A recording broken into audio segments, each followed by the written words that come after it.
This is the XL tap. Coloured icons on the top of the tap indicate which lever dispenses boiling, chilled or ambient water. Red indicates boiling and blue indicates chilled water temperature.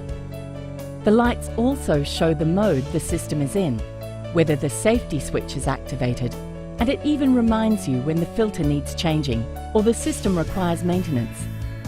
There are two ways to operate the XL dispenser. Lift the lever for continuous flow or press the lever for momentary flow. The XL tap has a safety switch. If the safety switch is activated, you will see a red lock icon on the panel on top of the tap.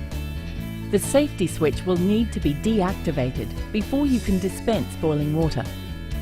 To deactivate the safety lock, simply press the button on the back of the tap and press or lift the lever.